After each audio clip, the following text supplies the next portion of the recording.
નમસ્કાર વિદ્યાર્થી મિત્રો, મારી યુટ્યુબ ચેનલ પર આપ સૌનું સ્વાગત છે. ધોરણ 11 વિષય અર્થશાસ્ત્ર 5 પાઠ આવક અને ખર્ચના ખ્યાલો, concept of revenue and cost. આવક અને ખર્ચનો ખ્યાલ. પહેલાં તો આપણે સૌપ્રથમ પ્રસ્તાવના જોઈ લઈ. આર્થિક વિશ્લેષણમાં ખાસ કરીને પેઢીની વર્તણૂકને સમજવા ખર્ચ અને આવકના ખ્યાલો ખૂબ જ મહત્વના છે.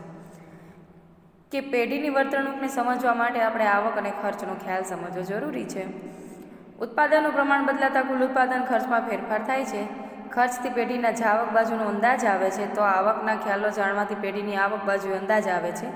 આવક અને ખર્ચના ખ્યાલો સામાન્ય ઉત્પાદનની સપાટી નક્કી કરે છે. પહેલું, પેઢીને પોતાની વસ્તુની કિંમત નક્કી કરવામાં મદદ મળે છે. બીજું, પેઢીને પોતાનો નફો મહત્તમ કરવામાં માર્ગદર્શન મળે છે. ત્રીજું, મહત્તમ નફાને સમજવા સીમાંત ખર્ચ ઉપયોગી બને છે.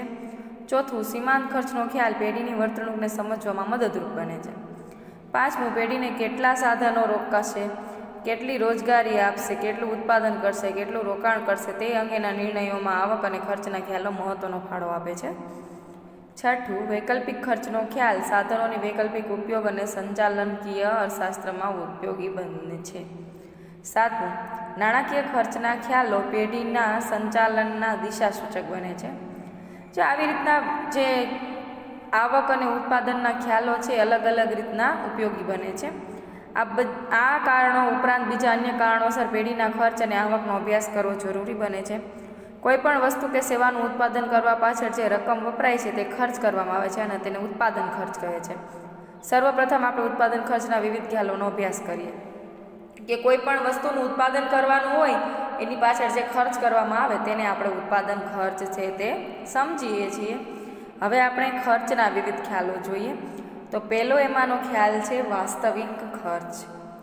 વાસ્તવિક ખર્ચનો ખ્યાલ પ્રશિષ્ટ અર્થશાસ્ત્રીઓએ રજૂ કર્યો હતો. પ્રશિષ્ટ અર્થશાસ્ત્રીઓ જે હતા એને વાસ્તવિક ખર્ચનો ખ્યાલ કર્યો હતો રજૂ. તેમણે આ ખ્યાલ ઉત્પાદનના મૂળ સાધનો શ્રમ અને જમીનના સંદર્ભમાં રજૂ કર્યો હતો. તેમણે ઉત્પાદનના બે મુખ્ય સાધનો છે શ્રમ અને જમીન એ આ વાસ્તવિક ખર્ચના ખ્યાલમાં રજૂ કર્યા હતા.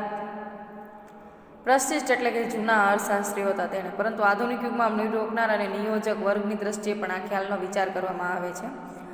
માર્શલના મત પ્રમાણે ઉત્પાદન પ્રક્રિયા સાથે સંકળાયેલા શ્રમિક, નિયોજક, મૂડીપતિ જે માનસિક અને શારીરિક કષ્ટ ઉઠાવે છે તે વસ્તુના ઉત્પાદનનું વાસ્તવિક ખર્ચ છે. કે આ જે ઉત્પાદન પ્રક્રિયા સાથે જ કેટલા બધા વ્યક્તિઓ જોડાયેલા છે. જો શ્રમિક છે, નિયોજક, મૂડીપતિ, આ બધા જે છે એ શારીરિક કષ્ટ ઉઠાવે છે તે ઉત્પાદનનો વાસ્તવિક ખર્ચ છે. કોઈ વસ્તુના ઉત્પાદન કાર્ય માટે ઉત્પાદક જે નાણાં ખર્ચે તે જ માત્ર સાચું ઉત્પાદન ખર્ચ નથી, પરંતુ ઉત્પાદન કાર્ય સાથે જોડાયેલા શ્રમિકો જે થાક, કંટાળો, ત્રાસ લાગે, મૂડીપતિ પોતાની મૂડી વપરાશનો ત્યાગ કરીને બચત કરીને મેળવે છે. નિયોજકને ધંધાની ચિંતા, બિનસલામતી, અનિશ્ચિતતાનો સામનો કરવો પડે છે. આ બધાનો સમાવેશ વાસ્તવિક ખર્ચમાં થાય છે. વાસ્તવિક ખર્ચને નાણાંના સ્વરૂપમાં રજૂ કરી શકાતું નથી, તેથી વાસ્તવિક ખર્ચને બિન નાણાકીય ખર્ચ પણ કહે છે. પ્રોફેસર માર્શલ જણાવે છે કે ઉત્પાદનના સાધનો આ વાસ્તવિક ખર્ચનો સામનો કરે તે માટે તેમને આકર્ષવા માટે વેતન, વ્યાજ, નફાના સ્વરૂપમાં વળતર આપવામાં આવે છે. જો વાસ્તવિક ખર્ચ છે એને બિન નાણાકીય ખર્ચ પણ કહેવામાં આવે છે, કેમ કે આમાં તેને અનિશ્ચા છે, નિયોજકને ધંધાની ચિંતા છે, બિનસલામતી છે, અનિશ્ચાનો સામનો કરવો પડે છે. ઉપરાંત શું કહે છે તો કે વ્યક્તિનો પોતાની વપરાશનો ત્યાગ કરે છે, બચત કરીને મેળવે છે, મૂડીપતિઓ પોતાની મૂડી વપરાશનો ત્યાગ કરે છે. એવી રીતના જે વાસ્તવિક ખર્ચ છે તે બિન નાણાકીય જોવા મળે છે.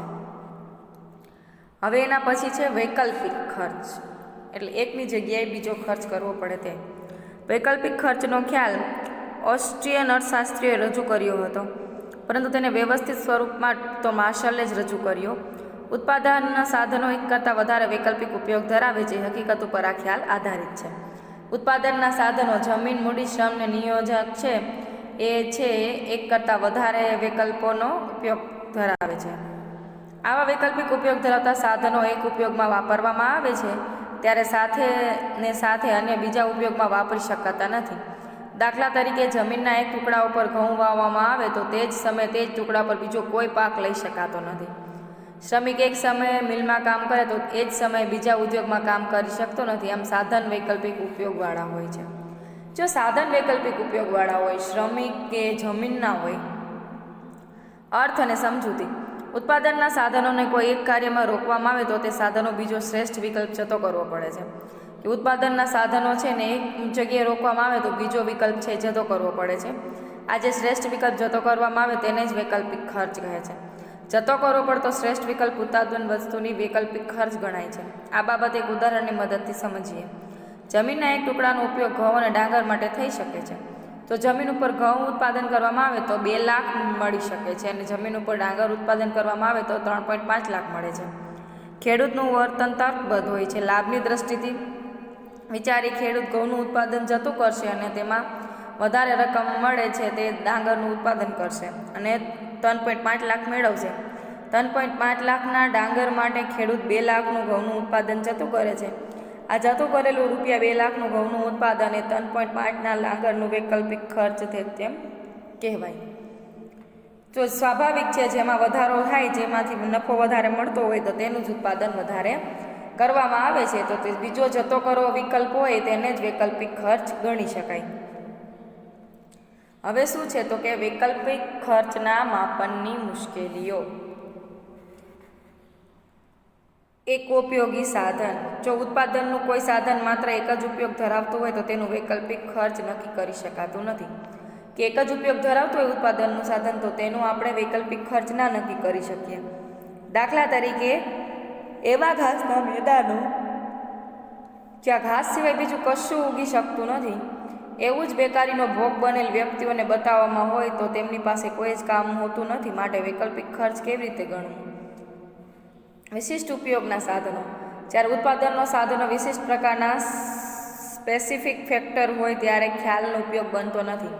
ત્યારે આવા વિશિષ્ટ ઉપયોગવાળા સાધનોનું મળતર તેના વૈકલ્પિક ખર્ચના આધારે નહીં પરંતુ તે સાધનની માંગના આધારે નક્કી થાય છે. દાખલા તરીકે કોમ્પ્યુટરમાં વિશિષ્ટ આવડત ધરાવતી વ્યક્તિઓ, અણુશક્તિની જ્ઞાન ધરાવતા વૈજ્ઞાનિકો વગેરે. હવે એના પછી છે નાણાકીય ખર્ચ. જો નાણાકીય ખર્ચ છે જેનો આપણે નાણાં દ્વારા ખર્ચ કરવામાં આવી તેવો ખર્ચ. આર્થિક વિશ્લેષણ, ઉત્પાદનનો નિર્ણય, કિંમત નિર્ધારણમાં નાણાકીય ખર્ચનો ખ્યાલ ઉપયોગી બને છે, કારણ કે વાસ્તવિક ખર્ચ અને વૈકલ્પિક ખર્ચના ખ્યાલો અનેક મર્યાદાઓ ધરાવે છે. તેથી વ્યવહારમાં તેનો ઉપયોગ વધારે થઈ શકતો નથી. જો વાસ્તવિક ખર્ચ ને વૈકલ્પિક ખર્ચનો ઉપયોગ અમુક મર્યાદાના કારણે ઉપયોગ ન થઈ શકે, પરંતુ નાણાકીય ખર્ચનો ઉપયોગ થાય છે. ઉત્પાદન ખર્ચ નાણાંમાં વ્યક્ત થાય છે, તેથી પણ નાણાકીય ખર્ચનો ઉપયોગ બને છે. મહત્તમ નફાનો ઉદ્દેશ્ય રખાતો ઉત્પાદક ઓછા ખર્ચે ઉત્પાદન કરી વસ્તુના વેચાણમાંથી મળતી આવકને મહત્તમ બનાવવાનો પ્રયાસ કરતો હોય છે. ઉત્પાદન પ્રક્રિયામાં નાણાંના સ્વરૂપમાં જે ખર્ચાઓ થતા હોય તેને નાણાકીય ખર્ચ કહે છે. ઉદાહરણ સ્વરૂપે જોઈએ તો પેન બનાવતી ફેક્ટરીને 1000 એકમ પેનનું ઉત્પાદન કરવા માટે નાણાંના સ્વરૂપમાં જે કુલ 15,000 રૂપિયાનો ખર્ચ થયો હોય તે 15,000 નાણાકીય ખર્ચ છે તેમ કહી શકાય. તો આવી રીતના નાણાકીય ખર્ચ છે એ ઉપયોગી બને છે. હવે છે ટૂંકો ગાળો અને લાંબો ગાળો. સમયગાળાના આધારે પણ ગાળામાં નાણાકીય ખર્ચને રજૂ કરવામાં આવે છે. ઉત્પાદનના કેટલાક સાધનો એવા છે કે જેને પ્રમાણમાં સહેલાઈથી ફેરફાર કરી શકાય છે. સાધનોનું પ્રમાણ બદલાતા ઉત્પાદનનું પ્રમાણ પણ બદલાય છે. કાચો માલ, વધારાના શ્રમિક, બળતણ વગેરે એવા સાધનો છે જેનું પ્રમાણ ટૂંકા ગાળામાં બદલી શકાતું હોવાથી તેને અસ્થિર સાધનો કહેવાય છે. જો અસ્થિર સાધનો રહ્યા નહીં ટૂંકા ગાળામાં આવે, આવા સાધનો પર થતા ખર્ચને અસ્થિર ખર્ચ કહે છે. ટૂંકા ગાળામાં જે ખર્ચ થાય તેને અસ્થિર ખર્ચ કહેવાય. પછી શું કહે છે? જ્યારે યંત્ર સામગ્રી, કારખાનાનું મકાન, વહીવટી સ્ટાફ વગેરેના સાધનોના પ્રમાણમાં ટૂંકા ગાળામાં કોઈ ફેરફાર કરી શકાતો નથી, એવા સાધનો સ્થિર રહે છે. એના ઉપર થતા ખર્ચને સ્થિર ખર્ચ કહે છે. હવે ટૂંકો ગાળો. સમયનો ટૂંકો ગાળો એટલે એવો ગાળો કે જેમાં ગાળામાં પેઢીના કદમાં ફેરફાર કરી શકાતો નથી, પરંતુ તેની સ્થાપિત ઉત્પાદન શક્તિનો ઉપયોગ કરીને ઉત્પાદન વધારી શકાય છે. એમાં પેઢીના કદમાં કોઈ ફેરફાર ન કરાવાય, પરંતુ ઉત્પાદન શક્તિનો ઉપયોગ કરીને ઉત્પાદન વધારી શકાય. ટૂંકો ગાળો એટલે સમયનો એવો ગાળો કે જે દરમિયાન પેઢીમાં કેટલાક સાધનો સ્થિર હોય છે. દાખલા તરીકે પ્લાન્ટ, યંત્ર સામગ્રી, કારખાનું, મકાન વગેરે. પરંતુ અસ્થિર સાધનો જેવા કે કાચો માલ, શ્રમિકો, વીજળી વગેરેનું પ્રમાણ વધારીને કે ઘટાડીને ઉત્પાદનમાં વધારો કે ઘટાડો કરી શકાય છે. ટૂંકો ગાળો આવે છે લાંબો ગાળો. સમયનો લાંબો ગાળો એટલે એવો ગાળો જે ગાળા દરમિયાન પેઢીના બધા સાધનો અસ્થિર હોય છે. કેવો ગાળો? તો કે બધા સાધનો અસ્થિર હોય છે એટલે કે એ સાધનોમાં ફેરફાર કરી શકાય છે. પ્લાન્ટ, યંત્ર સામગ્રી, કારખાનું, મકાન વગેરેના પ્રમાણમાં વધારો કે ઘટાડો કરીને પેઢી ઉત્પાદનમાં વધઘટ કરી શકે છે. પેઢી લાંબા ગાળા નવીન અને આધુનિક યંત્ર સામગ્રી વડે ઉત્પાદનના એકમનું કદ પણ વિસ્તારી શકે છે. ટૂંકમાં ટૂંકો ગાળો એટલે જે સ્થિર સાધનો છે અમુક સમય માટે તે, અને લાંબો ગાળો એટલે જે અસ્થિર સાધનો છે ગમે ત્યારે એમાં વધારો ઘટાડો કરી શકીએ તે.